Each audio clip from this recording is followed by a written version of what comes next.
everyone, welcome back to AV Academy. My name is Avni Sehgal and today is our second class of applications of derivative. Last class में हमने exercise 6.1 start कर दी थी और हमने उसके 9 questions किए थे. आज हम 6.1 एक्सरसाइज से ही कंटिन्यू करेंगे, दैट इज क्वेश्चन नंबर 10 से. So let's get started. So let's start our today's class with our very first question, that is question number 10 on page number 151, applications of derivative, exercise 6.1. ठीक है. The question says a ladder 5 meter long is leaning against a wall. The bottom of the ladder is pulled along the ground away from the wall at the rate of 2 centimeter per second. How fast is the height on the wall decreasing when the foot of the ladder is 4 meter away from the wall? तो सबसे पहले हम इसकी diagram से बना लेंगे rough सी. Last class में मैंने आपको बताया था इस चैप्टर में डायग्राम एंड मेंजुरेशन चैप्टर जो आपका 10th क्लास में होता था उसके फॉर्मूलाज लाइक स्फेयर के, ट्राइंगल के एरिया वगैरह, कर्व सरफेस एरिया, ये सारे आपको पता होने चाहिए. ठीक है, वो आपके इंपॉर्टेंट होने चाहिए और आपकी इमेजिनेशन पावर कि आप क्वेश्चन पढ़ के उसकी फिगर कैसे बनाते हो. ठीक है, तो इस ये वाला जो हमारा क्वेश्चन है उसके लिए हम पहले एक फिगर से बना लेंगे. यहाँ पे कह रहा है कि जो हमारी लैडर है वो वॉल पे टिकी हुई है. तो हम दो एक्सिस बना लेंगे. ये मेरी वाई एक्सिस हो गई, ये मेरी एक्स एक्सिस हो गई. ठीक है, अब उसने बोला कि लैडर लीन कर रही है वॉल पे. तो कैसे लीन कर रही है? मेरी लैडर ऐसे लीन कर रही है. अब यहाँ पे उसने बोला था कि लैडर की जो हाइट है, वो लेंथ है जो हमारी लैडर की, वो 5 मीटर हमें पता है. और हमें ये देखना है कि जो हमारी हाइट है लैडर मतलब जिस वॉल की जिस पे वो लीन कर रही है वो क्या है. तो उसको मैं y ले लूँगी और जो बेस हमें दे रखा था उसको मैं x ले लूँगी और हमें वो बेस 4 मीटर दे रखा है कि हाइट की रेट ऑफ चेंज बताओ जब उसका बेस 4 मीटर है या फिर जब वो बेस से जो हमारी लैडर है वो अवे है, 4 मीटर अवे है. ठीक है, तो वैसे ही लेट कर लेंगे चीज़ें जैसे हम पहले कर लेते थे. तो late y be the height of the wall. Let x be the base of the wall.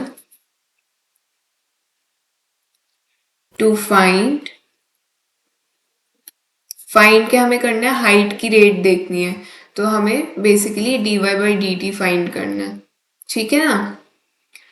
अब सोल्यूशन पे आएंगे. सोल्यूशन पहले हम लिख लेंगे जो चीजें हमें गिवन है. तो गिवन दैट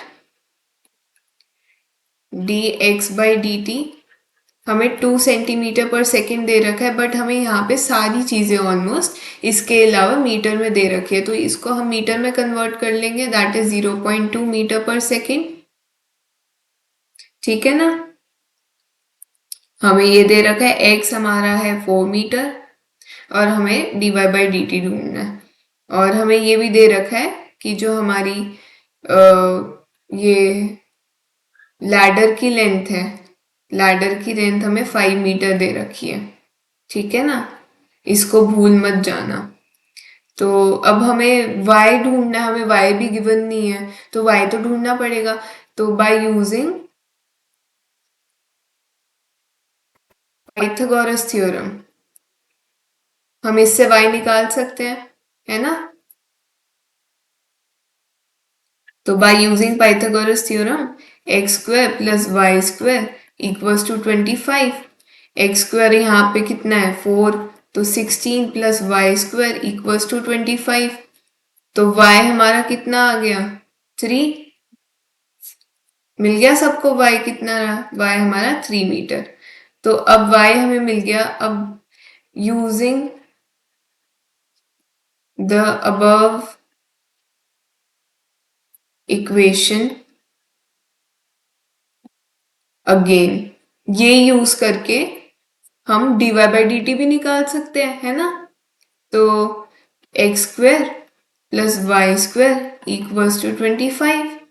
अब क्या था, जब भी हमने एओडी लास्ट क्लास में पढ़ा था तो हमने उसमें ये देखा था ना कि पहले फॉर्मूला लिखते हैं, फिर उस फॉर्मूले को हम डिफ्रेंशिएट करते हैं जिस रिस्पेक्ट में हमें चीज़ें अपनी ढूंढनी है। तो मेरे को यहाँ पे टी के रिस्पेक्ट में ढूंढना है अपना हाइट का रेट, तो मैं लिखूंगी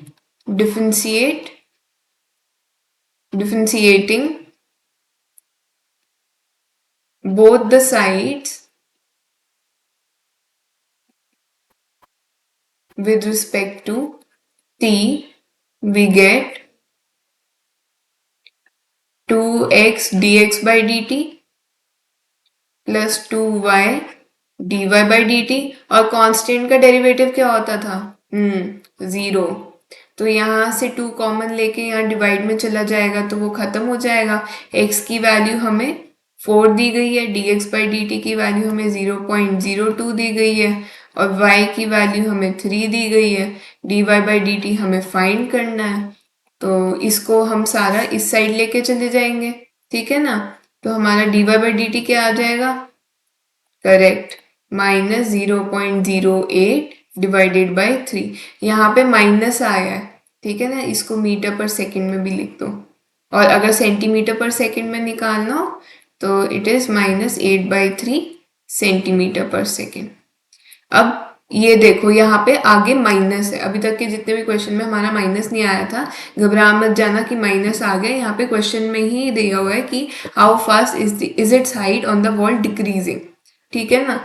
अब ये भी देख लो कि डिक्रीज ही होगा, ये आपको तो खुद नॉलेज होनी चाहिए। अब जैसे ये आपका लैडर है, ये आपकी वॉल है, ये लैडर है, क्वेश्चन में बोला है कि लैडर हम यहाँ से अभी खींच रहे हैं, तो यहाँ से तो वो डाउन जाएगी ना, मीन्स हाइट तो कम ही होएगी, मीन्स आपका रेट ऑफ चेंज डिक्रीज ही होएगा, उसका आंसर नेगेटिव ही आएगा, ठीक है ना। यहाँ ऐसे आप करके अपना आंसर कंफर्म भी कर सकते हो, ठीक है। तो अब फाइनल स्टेटमेंट लिखेंगे, therefore the height on the wall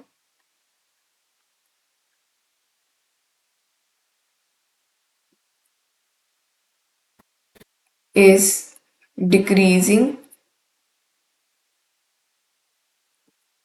at the rate of -8/3। अब यहाँ पे माइनस लिखने की जरूरत नहीं है क्योंकि हमने डिक्रीजिंग ऑलरेडी लिख दिया है, तो 8/3 सेंटीमीटर पर सेकेंड, ठीक है ना। नेक्स्ट क्वेश्चन पे बढ़े, ये वाला क्वेश्चन सबको समझ आ गया ना।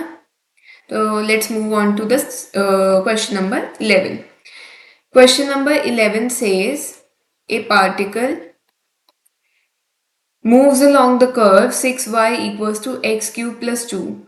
Find the points on the curve at which the y coordinate is changing 8 times as fast as the x coordinate.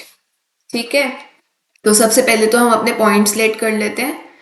Late points on the curve be x comma y, ये हमने लेट कर लिया। Given, अब to find हमें निकालना है, वैसे तो to find x and y निकालने है ना। सोल्यूशन में लेट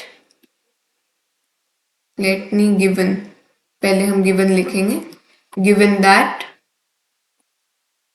हमें इक्वेशन दी हुई है एक 6y equals to x cube plus 2, और हमें ये भी दिया हुआ है कि जो rate of change of y coordinate है वो 8 टाइम्स है rate of change x coordinate से। तो ये हमारा ये बन गया dy by d t equals to 8 dx by d t, ठीक है ना। अब हम वापस से ये वाली इक्वेशन यहाँ नीचे लिखेंगे। We know that 6y equals to x cube plus 2, differentiating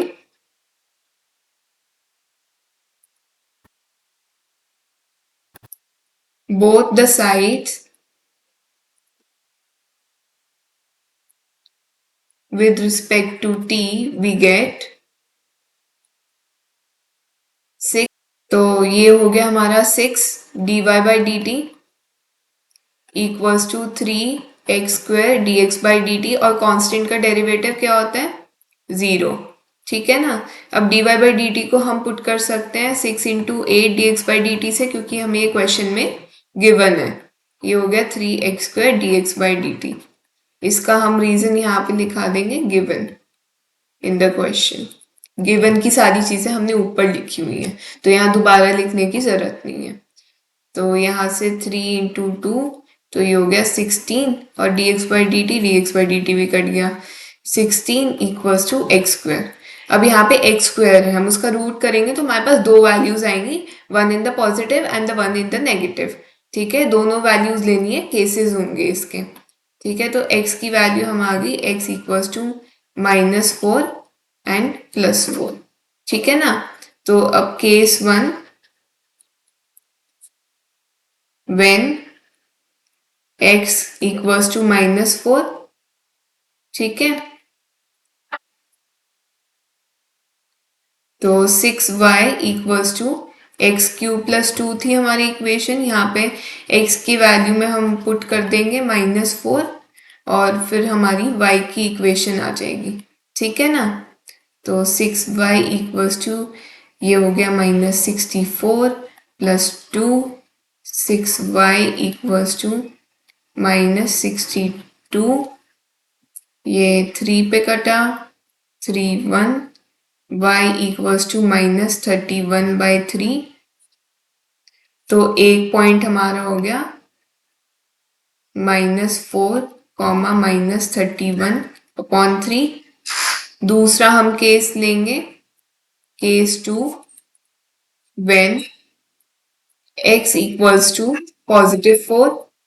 तो गिवन इक्वेशन है 6y equals to x³ + 2।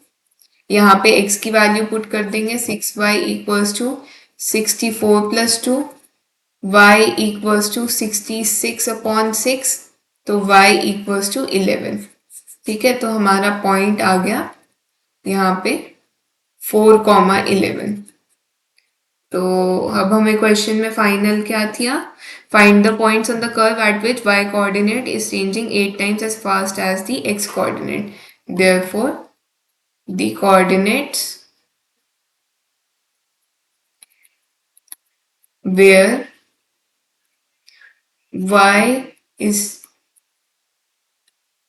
y coordinate is changing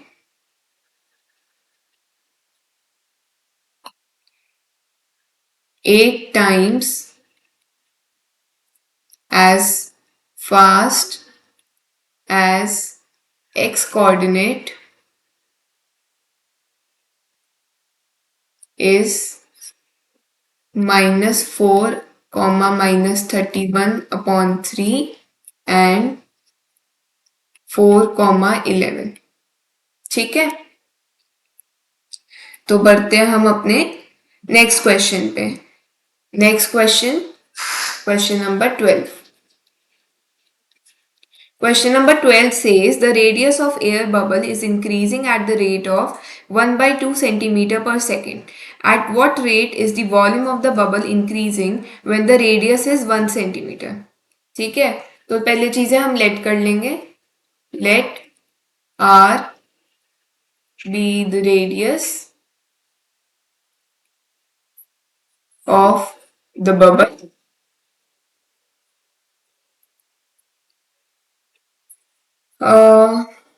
अब है let V be the volume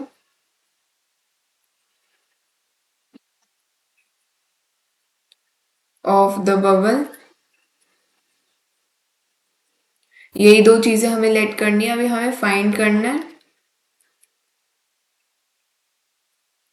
dv by dt क्या है। हमारा वॉल्यूम का रेट पूछा है क्वेश्चन में। ठीक है ना।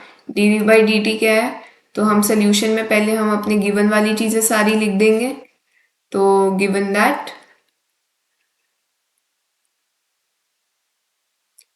r equals to 1 centimeter, dr by dt equals to 1 by 2 centimetre पर सेकेंड, और क्या दे रखा है, और कुछ नहीं दे रखा। तो we know that v equals to 4 by 3 pi r cube। तो differentiating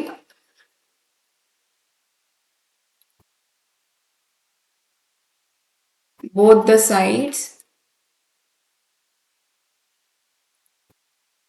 with respect to t, we get dv by dt equals to 4 by 3 pi into 3r square dr by dt।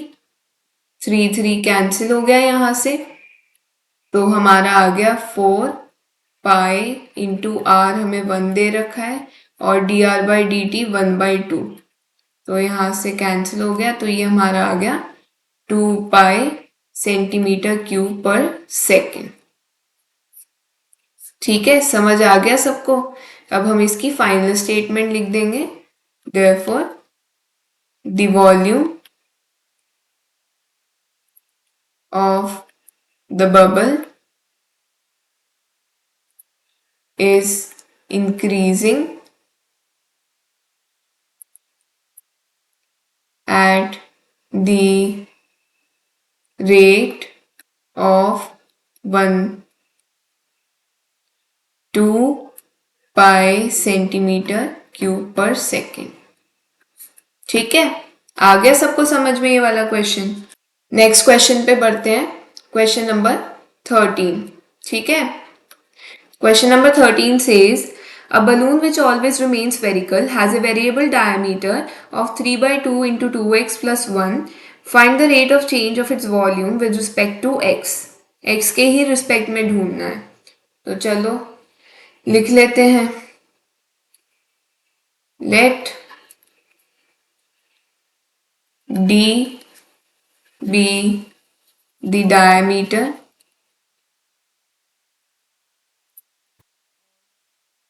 balloon, let v be the volume of the balloon। तो let कर लिए, हमें find करना है volume का rate. To find dv by d x के respect में specifically question में मेंशन्ड है। ठीक है, ये छोटी छोटी चीजें ध्यान रखनी है सबको, मिस हो जाएंगी तो आंसर गलत हो जाएगा, अटक जाओगे बीच क्वेश्चन में। एक तो एग्जाम के बीच में जब आप अटक जाते हो तो थोड़ा प्रेशर बिल्डअप हो जाता है कि अब क्या करना है, इसके बाद यहाँ तो अटक गए।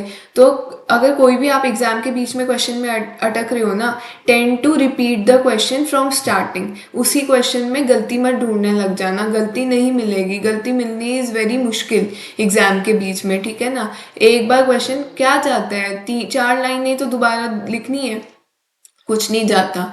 दोबारा क्वेश्चन अटेम्प्ट करना है। हर बार जब भी क्वेश्चन के बीच में अटको, कोई भी क्वेश्चन का आंसर गलत निकले और आपको पता चल गए कि आपका आंसर गलत है, गलती ढूंढने के बजाय उस क्वेश्चन को दोबारा अटेम्प्ट करो। ठीक है ना, आपका टाइम बचता है उससे। तो इसका सोल्यूशन में पहले हम लिखेंगे given that d equals to 3/2 2x plus 1, तो r हमारा हो गया 3/4 2x प्लस 1। अब हमें dv बाई डी एक्स ढूंढने को बोला है और हमें x के रिस्पेक्ट में ही ढूंढना है, तो सीधा ही फॉर्मूला लगा देंगे। We know that v equals to 4/3 pi r cube. तो ये हमारा फॉर्मूला। अब इसमें हमें x के साथ डिफरेंशिएट करना है और हमारे r के अंदर x है, तो हम इसमें पहले ही r की वैल्यू पुट कर देंगे। तो v equals to 4/3 pi 3/4 2x plus 1 की पावर क्यूब। ठीक है, तो इसको पहले थोड़ा मैं सिंप्लीफाई कर देती हूँ। 4/3 pi into 27 divide by 64 2x plus 1 का क्यूब, ये 9, ये 16, तो v equals to 9/16 pi into 2x plus 1 की पावर क्यूब। ठीक है ना। नाउ डिफरेंशिएटिंग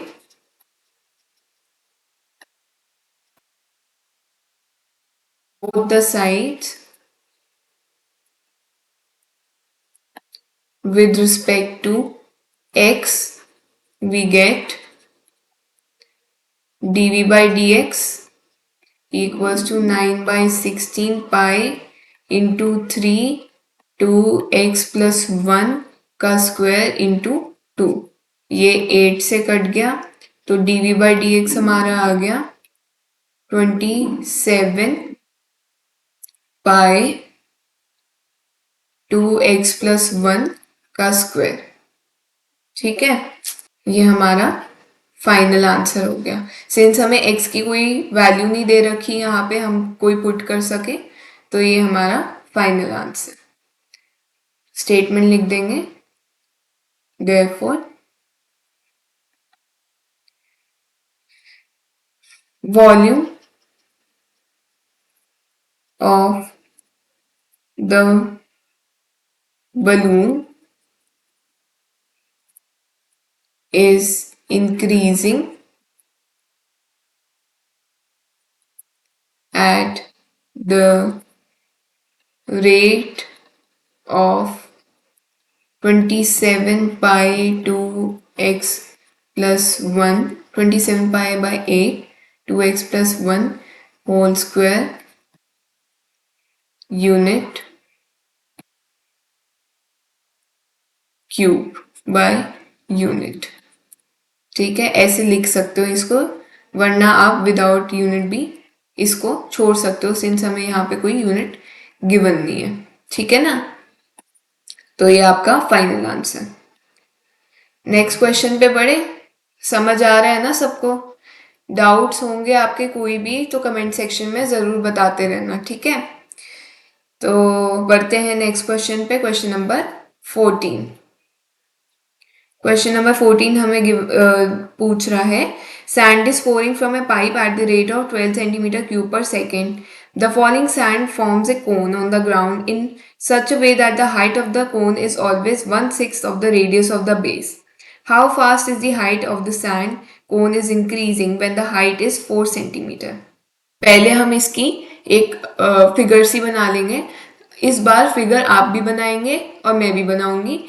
पहले आप पॉज करें वीडियो को और फिगर बनाएं, उसके बाद मेरी फिगर से मैच करना। तो यहाँ पे बोल रहा है कि कोन में पोर हो रही है from A cone on the ground,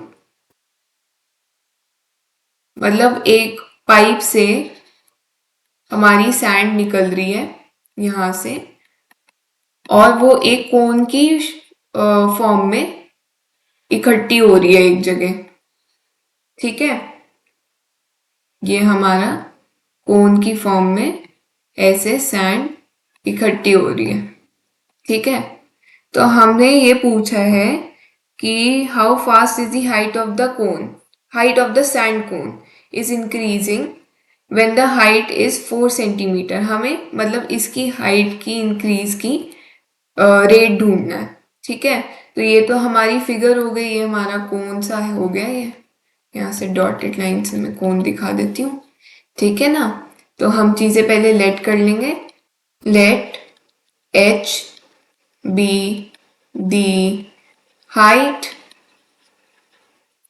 of the sand cone, let r be the radius of the sand cone, let v be the volume of the sand cone। सारी चीजें हमने लेट कर ली है। अब हम लिखेंगे टू फाइंड, हमें ढूंढना क्या है, हाइट की rate with respect to time. तो सॉल्यूशन में सारी हम गिवन चीजें लिख देंगे। गिवन दैट जो वॉल्यूम का रेट है हमें गिवन है, that is 12 centimetre cube per second, और हमें ये लिखा है कि हाइट जो है हमारी इंक्रीज कर रही है 16 टाइम्स द रेडियस, या फिर हम इसको ऐसे भी लिख सकते हैं रेडियस इक्वल्स टू 6h। ठीक है ना। अब हम फॉर्मूला लिख, अब हम हमें हाइट भी गिवन है, हाइट हमें 4 सेंटीमीटर गिवन है। ठीक है ना। अब हम लिख देंगे वी नो दैट वॉल्यूम, हमें पता है कोन की क्या होती है, वॉल्यूम कोन की क्या होती है, करेक्ट, 1/3 πr²h। तो यहाँ पे अगर मैं h को डालती, और एक तो हमें h dh/dt निकालना है, तो बताओ r यहाँ पे h के फॉर्म में पुट करना चाहिए या h को हम r के फॉर्म में पुट करेंगे, r को हम h के फॉर्म में पुट करेंगे ना। तो हम r को h के फॉर्म में पुट कर देंगे, यहाँ से π6 h का स्क्वायर इंटू h, तो ये हमारा बन गया 1/3π36 h का क्यूब 1/2। ये हमारा टोटल आ गया 12π h का क्यूब। ठीक है ना। अब हमें h का रेट ऑफ चेंज निकालना है, तो हम डिफ्रेंशिएट कर देंगे, differentiating both the sides with respect to h, with respect to t, we get dv by dt equals to 12 pi into 3h square dh by dt। ठीक है ना। अब dv by dt हमें क्या गिवन था, dv by dt हमें given था 12 centimetre cube per second. यहाँ पे 12 पाई इंटू 3h हमें 4 गिवन है, और dh by dt हमें निकालना है। तो यहाँ से 12 कटा, 4 इंटू 4 16, 16 इंटू 3 48। ठीक है, तो dh by dt यहाँ से कितना आ गया, 1/48 पाई सेंटीमीटर पर सेकेंड। समझ आया सबको ये कैसे चीजें पुट करनी है, एनालाइज करो चीजों को, फिर उसको पुट करो कि आपको किसकी नीड है, आगे आपको क्या निकालना है। तो उस चीजें से आप अभी यहाँ पे जैसे आर की फॉर्म में भी हम पुट कर सकते थे, एच की फॉर्म में भी पुट कर सकते, बट हमें आगे चाहिए क्या, हमें आगे तो एच चाहिए ना, तो फिर हम एच की फॉर्म में पुट करेंगे। ये चीजें आपको एनालाइज करनी चाहिए क्वेश्चन को अटेम्प्ट करने से पहले। काटा पीटी नहीं होनी चाहिए पेपर में इतनी, मैथ्स का पेपर नीट एंड क्लीन अच्छा लगता है। ठीक है ना। तो हम लिख देंगे therefore the height of the sand cone is increasing